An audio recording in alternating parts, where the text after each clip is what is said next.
precisamente hablabas de arte, ¿no? Ni de cultura, ni de literatura. ¿De qué era lo que verdaderamente te fascinaba, de lo que Salarrué te platicaba, ¿no?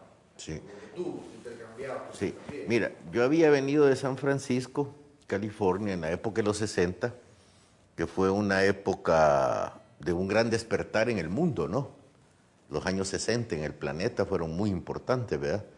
Y yo venía de esa experiencia mística de San Francisco, me encontraba en El Salvador solo en ese sentido, porque con quién hablaba de eso, y al descubrir que Salarrué era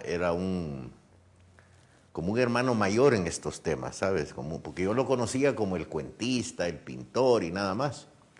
Pero cuando empezamos a hablar de eso, empezó a convertirse como en mi padrino, ¿sabes? Como en mi mentor. Claro que él nunca aceptó ser mi mentor ni mi padrino, ¿sabes? Porque era un ser que no admitía ser profesor de nadie, ¿verdad? Pero empezó a encauzarme, digamos, en el mundo del espíritu, toda una serie de lecturas que yo tenía, experiencias que yo había tenido místicas. Él las manejaba como cotidiano. Para él era la cosa más normal hablarte del plano astral, del alma, del mundo del espíritu, de los chakras. Era como para él normal, como una cosa sencilla y simple, ¿verdad? Entonces, claro, yo me nutría con él, ¿sabes? Me nutría con él increíblemente, ¿verdad? Empezábamos a hablar y nos pasábamos 2 horas hablando, ¿sabes? Entonces, eso fue dándome un acercamiento a él, una amistad que duró toda la vida hasta que él falleció. Y durante todo ese tiempo que nos relacionamos, claro, al mismo tiempo descubrí, digamos, su gran valor como artista plástico, que él se consideraba más pintor que escritor. Y fui descubriendo, digamos, que era un tipo que había tenido su desarrollo plástico y que había desembocado, digamos, en un arte abstracto de carácter espiritual, en donde no le copió a nadie. Y todavía Salarrué sigue siendo desconocido como pintor, sobre todo en esta época de las modas de los curadores y toda esta tontería del arte que hay ahorita, ¿no? Que no todo es tontería, hay cosas buenas, pero ahorita que el arte se ha hecho excesivamente comercial. Entonces, algo que sí valoré yo de Salarrué muchísimo es que Salarrué, digamos, el valor de un ser humano en esta tierra consiste en ser consecuente. O sea, yo hablo esto, pienso esto, pero soy un idiota, o hablo de justicia y soy un injusto, hablo de libertad, pero soy un esclavista, hablo de la paz, pero soy un violento. Entonces la cosa, el gran valor de un ser humano es ser consecuente con lo que piensa y consecuente con lo que dice. Y empecé a descubrir ese valor en Salarrué, que era un ser consecuente con su mente, consecuente con su lengua, y lo mantuvo durante toda la vida, aguantando, digamos, las vicisitudes de este mundo. Porque al no ser un ser, digamos, afín a las cosas sociales de ir a las galerías para que te aplaudan y vender tu cuadro, o ir a reuniones intelectuales para que digan que sos un gran cuentista, el tipo huía de todo eso porque le gustaba contemplar, era un tipo contemplativo de la belleza espiritual. Entonces él contemplaba mucho, meditaba mucho, y como le costaba ser mentiroso y le costaba ser deshonesto, entonces ese tipo de reuniones no encajaba él ahí. Entonces las evitaba. Siempre todo el mundo sabía que Salarrué no iba a llegar, que Salarrué no le gustaba eso. Y así fue durante toda su vida, como te digo, con necesidades de hambre, de su familia, 3 hijas, su mujer. Y fue consecuente, o sea, nunca se vendió, nunca transó. Me gustaría que me contaras, cierras un poco más, que me contaras un poquito de algún, si me pudieras decir alguna anécdota en especial que tú recuerdes, una anécdota que tiene que ver con la intimidad también, ¿no? De cómo era él en ese aspecto. ¿Ya? Estamos grabando. Vale. Entonces, por ejemplo, una anécdota con Salarrué excelente es, en los años 70, yo ya me había ido a vivir a La Palma, en este grupo que nos fuimos a vivir a La Palma, en los que estaba Fernando York, Guillermo Hueso, Ricardo Álvarez, etc. y ya la casa de Salarrué en los planes era un ruido. Ya no era aquellos planes románticos, silenciosos de neblina, sino que ya habían voces, ruido, escándalo. Y Salarrué se quería mover de ahí. Y me decía, mira, yo no conozco La Palma, ¿verdad? Buscame una casa allá y yo la cambio por una mía. Entonces yo le decía a Salarrué, coño, y si usted no conoce La Palma, ¿por qué se quiere ir a vivir allá? No, me decía, pero es que yo voy en el astral. Y como para mí me parecía todo tan honesto de su parte, yo le creía, ¿sabes? Pero como él ha de haber visto en mi mirada, este viejo puede ser que me esté dando paja, lo que sea, me dijo, hagamos una cosa, me dijo, en tu mesa de trabajo pone objetos y la próxima vez que vengas yo te voy a decir qué pusiste. Entonces, claro, yo en mi mesa de dibujo puse las tonterías más grandes, un zapato, un calcetín, las cosas que no tengo ahí nunca, ¿no? Regresé la semana siguiente a saludarlo y yo hasta me había olvidado ya de eso, ya estábamos hablando y todo. Y me dice, mira, me dijo, pusiste en tu mesa de trabajo y me dijo exactamente todo lo que yo había puesto, ¿eh? Me describió el jardín, me describió el palo de amate donde yo vivía, me describió La Palma, ¿sabes? Con sus montañas, sus ríos. Entonces nos metíamos a hablar, digamos, de ese mundo astral. Él me recomendaba, por ejemplo, al salir, me decía de tu cuerpo, no voles muy alto. Trata de volar a la altura de los árboles, porque si volás muy alto, me decía, tenés que pasar el plano de los cascarones astrales, que son todos los que se han muerto, me decía, y no se pueden ir porque han sido muy ambiciosos, codiciosos, avaros, ¿verdad? Y pasar ese plano, me decía, es muy complicado. Entonces, quédate a la altura de los árboles, y ahí puedes ver todo, ¿no? Y te digo, este viejo lo hacía, esos viajes astrales, a su antojo y a su cualquier gana en cualquier momento, ¿no? ¿Tú consideras que esos viajes astrales tenían que ver con una gran influencia de la cultura maya, que estaban muy metidos en él, o provenía, o sus influencias también eran más diversas? Eran más diversas. Mira, con la cosa indígena, Salarrué, por ejemplo, Salarrué, a mi juicio, ha sido el defensor más grande de la cultura indígena de El Salvador. En una charla que di yo en la librería del Congreso en Washington, el título que le puse fue Salarrué, el último nahual visible del Salvador. ¿Por qué eso? Porque, como te digo, en mi vivencia con Salarrué, me di cuenta, y en sus escritos, por ejemplo, en su escrito monumental, Mi respuesta a los patriotas, en que lo publiqué en 1932, un día antes de la Gran Matanza, Salarrué plantea claramente su posición ante la política y ante El Salvador. Uno, no cree en la palabra patria. Para él patria es algo más grande. Dice, no esta banderita de colores satinados, sino que para él patria es algo más grande. Y habla de la izquierda y le dice la verdad, ¿sabes? Que están arremolinados creyendo que van a cambiar algo que no pueden cambiar, ¿verdad? Y habla de la derecha, digamos, de los cafetaleros como seres codiciosos, y se queda solo con los indígenas. Esto es el 21 de enero de 1932. Pero cuando habla de los indígenas, lo dice de una manera sentida, no intelectualizada, sino que sentida, lo cual él ya había reflejado en Cuentos de Barro, que nadie hablaba de lo indígena en esa época, y Cuentos de Cipote, que es una obra monumental porque registra la psicología rural de esos años Salarrué de una manera magistral. Él lograba desaparecer, digamos, y registrar la psicología rural, cosa que ya desapareció ahorita de El Salvador, ya queda muy poco.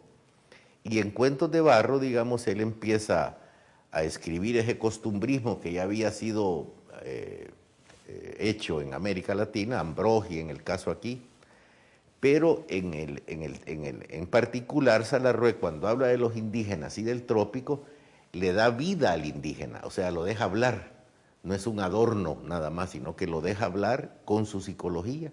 Y el paisaje está vivo, no es una cosa estática, no es un escenario, sino que está vivo, hay tormentas, vientos, huracanes.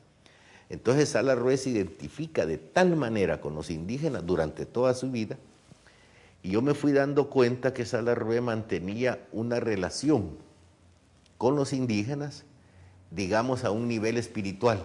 claro, él los amaba de corazón humano, pero mantenía otra relación con los indígenas que cualquier esotérico X, llamémosle, le llamaría oculta, ¿verdad? Entonces, Salarrué mantenía esa relación con los indígenas toda su vida.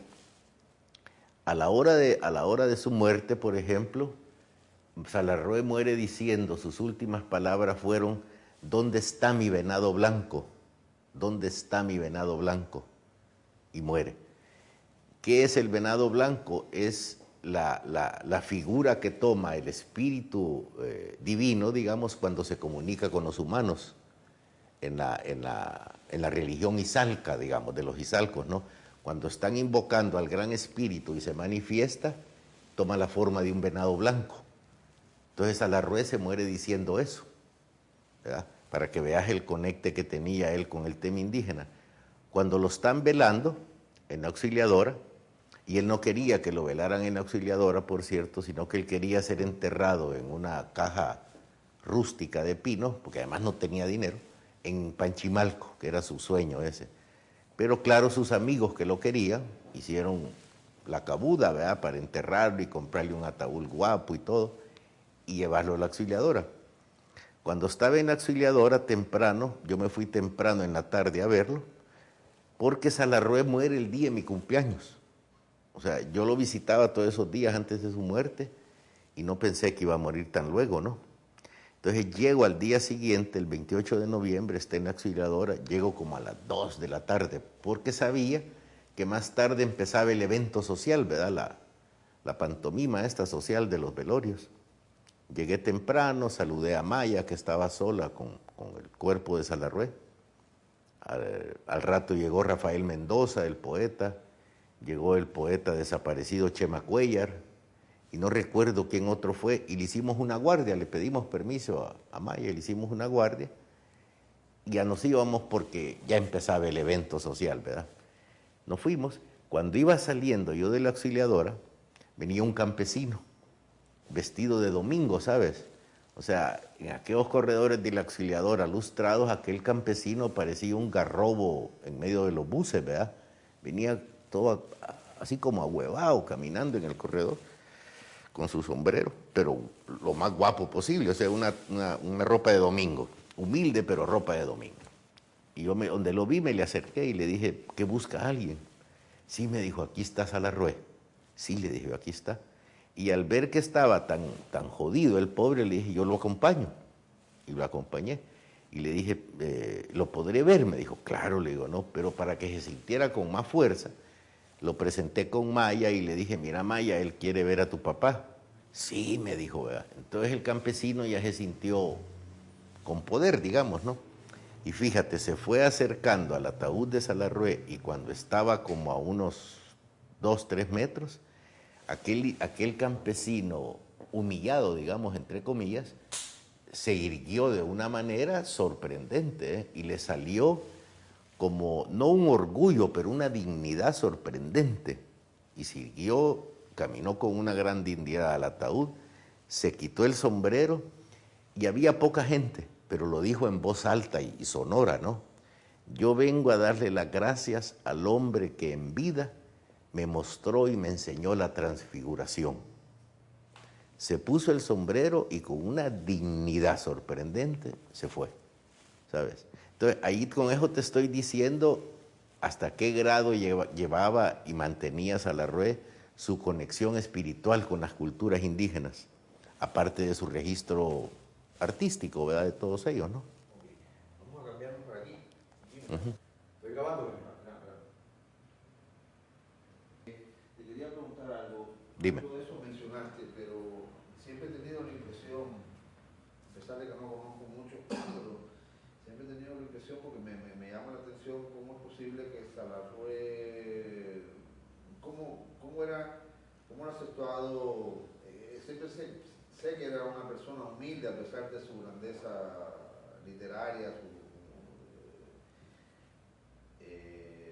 pero me llama la atención esa manera en que también no tenía dinero, ese tipo de cosas que son tan complicadas muchas veces para los grandes escritores.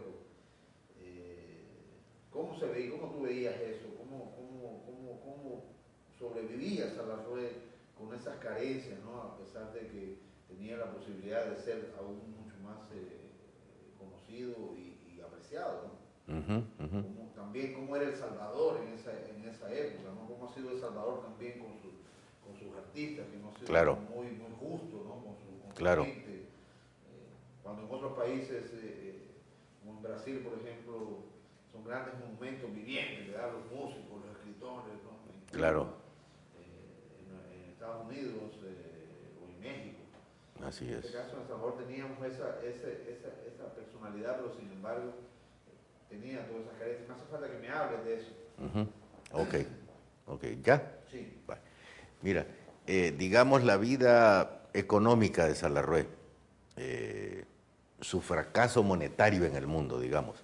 Fíjate, Salarrué desde niño fue un ser extremadamente sensible, y le ponía poca atención al sistema que vivíamos. Imagínate El Salvador en los años 20 del siglo pasado, ¿no? 1920. Salarrué joven, ya escribiendo bastante, pintando muchísimo, pero como te digo, no tenía la mentalidad comercial de venderse, de promocionarse, y hubiera sido muy fácil, porque era un tipo alto, guapísimo, con un don de caballero, o sea, que hubiera sido muy fácil para él que le compraran sus cuadros, ¿verdad? O promoverse como escritor y todo. Pero era un tipo muy retraído, muy silencioso. En los años 20 él se casa con Celí Lardé, otra eminente artista, la gran iniciadora de la pintura naïve del Salvador, y de una familia de intelectuales que han dejado estudios de historia del país, ¿verdad? Los Lardé y Larín. Entonces se casa con ella sin un centavo y Celí tampoco sin un centavo, y consiguen, por bondades de amistades, que a Salarrué le den un cuarto en el traspatio de la Cruz Roja, que quedaba en el centro de gobierno, todavía queda ahí, pero te imaginas la Cruz Roja en los años 20 del siglo pasado, ha de haber sido esto una campiña y una caserón ahí, ¿no? Entonces a Salarrué le dan el traspatio, un cuarto ahí, y él encantado, ahí nacieron sus hijas. Me comentaba Olga que Salarrué la subía al tejado y les mostraba los patios aledaños, los guayabales que habían ahí, y les decía, estos son nuestros jardines, porque no tenía un centavo, ¿verdad? No tenía un centavo el viejo. Y siempre, desde siempre que lo conocí, mantenía 3, 4 trajes, ¿sabes? Enteros, un par de sacos, unos zapatos. Y siempre que salía a la calle salía elegante, y como era chele y guapísimo, parecía un millonario. O sea, él lo veías caminando en la calle y parecía que era un millonario. Y él no tenía un centavo, ¿verdad? Entonces, imagínate, vivía casi de posada en la Cruz Roja, que se lo habían dado y le habían dado un puesto inexistente.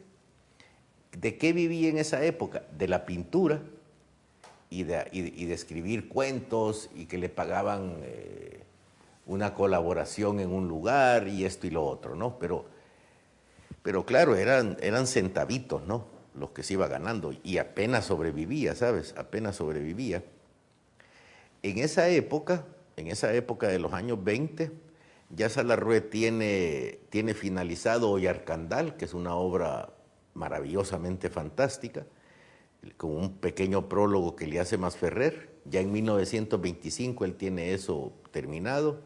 Ha terminado El Señor de la Burbuja, El Cristo Negro, que es una obra, digamos, muy atrevida en esa época, porque hace una especie de burla irónica de la religión católica, que era el poder en esa época en el país, ¿no? Mucho más que ahora. Entonces, atreverte a eso era peor que ser comunista en los años 50. O sea, era una gran osadía. Y Salarrué con El Cristo Negro hace eso, ¿verdad? Además ya promulga en los años 20 el vegetarianismo y todo eso. Pero te digo, todo esto él lo escribe solitario, sin recursos. Vende un cuadro, vende otro y va sobreviviendo. A tal grado que saca un anuncio en un periódico en esa época donde dice que que no tiene materiales, pinceles ni óleos para pintar, y que si alguien le regala óleos y pinceles, a cambio le da lo que pinta. O sea, ¿cuál sería su amor a la pintura? Que regalaba lo que hacía, ¿no? Y su tono de su economía, sí. Sí. Vale. Entonces Salarrué, como te digo, en los años 20 tiene terminada ya mucha obra escrita, pinta mucho para poder sobrevivir, pinta muchos temas indígenas en ese tiempo de la época de la conquista. Él tenía una influencia en esa época de Sorolla, este pintor español de los claroscuros, de los resplandores, ¿verdad? De la luz. Empieza a evolucionar en su pintura y de eso vive. Y de alguna colaboración que le den por escribir en algún periódico, revista, ¿no? Pero va desembocando eso, como te digo, entra a trabajar al periódico Patria al final de los años 20 con Alberto Guerra Trigueros, el intelectual nicaragüense, y con Maferrer, que a mi juicio nuevamente es tal vez el único periódico de este país con dignidad, con ética y con calidad. Era una calidad, una ética y una dignidad de periodismo. ¿Te imaginas Maferrer, Alberto Guerra Trigueros y Salarrué dirigiendo un periódico? ¿Qué periódico habrá sido ese, no? Claro, un fracaso económico, por supuesto. Entonces, empieza a desembocar los años 20 en los años 30. El Salvador de esa época, pues es un Salvador feudal. Feudal, todavía la industria está apenas asomando, pero es un Salvador feudal, ¿verdad? Acaban de quitarle las tierras comunales a los indígenas. O sea, es un Salvador desconocido para nosotros ahorita, pero lleno de una gran belleza, de una fauna preciosa. O sea, todavía habían leopardos, todavía habían jaguares, todavía habían pumas, venados, chachas. O sea, era un agua por todos lados, ¿no?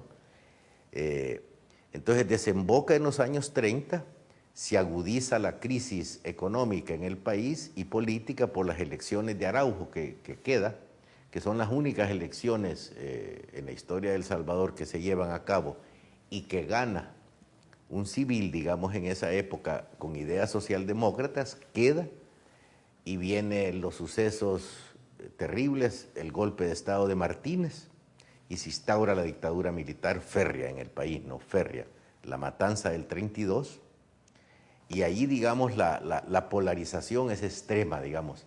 Ser indio era como nocivo, entonces el indio se sumerge en una clandestinidad desde el 32, cambia su ropaje, evitan hablar náhuatl y se sumerge en la clandestinidad del indígena.